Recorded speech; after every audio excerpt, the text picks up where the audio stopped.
What is up, everyone? Hope everybody's having a good morning, noon, or night, wherever you may be.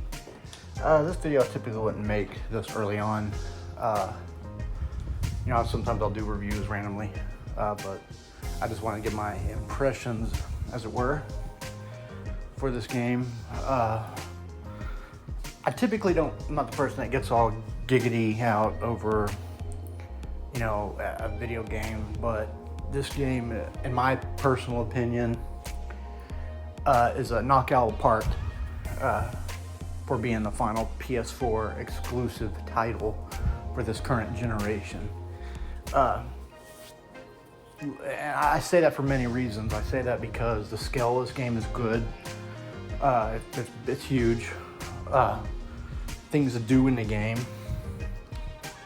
There's plenty.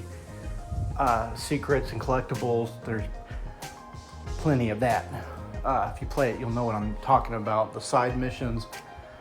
I've been playing this game for hours. I'm still waiting for a couple of my videos, gameplay videos to pop up. YouTube's having their issues with the processing, so it typically takes a little bit. But the game is big.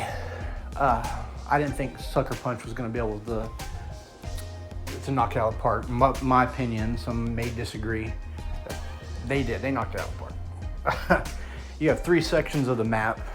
You have the one big island, but there's 3 sections of it, which you have to continue the story to open up completely. But I've been spending hours in this game just doing side content, and I haven't even explored everything.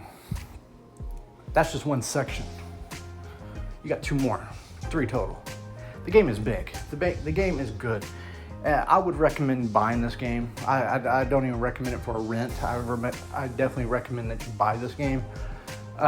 Again, I typically don't do this, but everything about this game is just, it's what it should be in an open world game.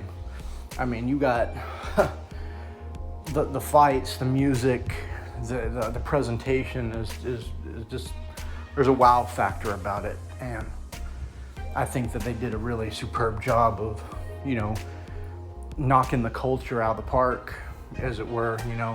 I mean, you got little touches, like certain major enemies that you fight. Like there's one side quest where I had to go get a skill, specifically.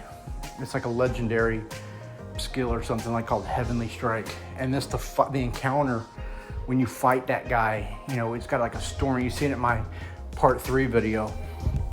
You'll see there's like lightning being crashed down, rain coming down. It's just the music in there and mixed with the surrounding thunderstorm around you. It's just immaculate.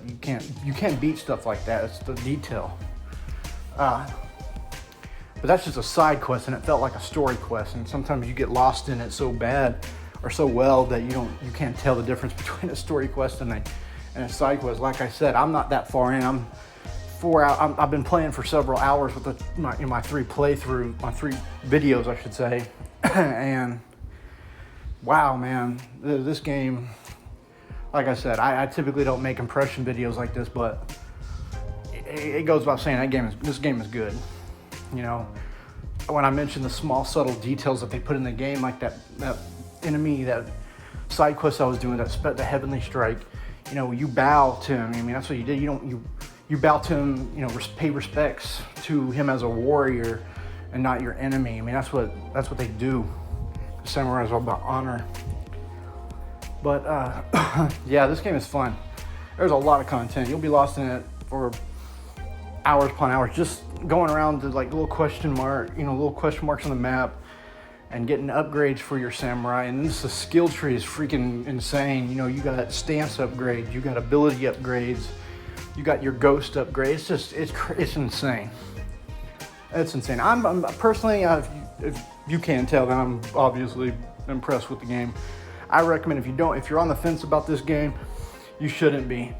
Don't listen to all the negative reviewers because they're just salty. Maybe they didn't get paid to review it. I don't know how that shit works. Maybe they're not good at it. A lot of people there's always a naysayer out there, and it never fails. So, just don't listen to all the negative stuff. Just play it for yourself. If it's for you, you'll know. I mean, it takes a little to get used to with combat and everything, but it's not too difficult to. If I can do it, hell, anybody can do it. skill points, all that stuff. It's easy. But like I said, I know a lot of people are on the fence about this type of game.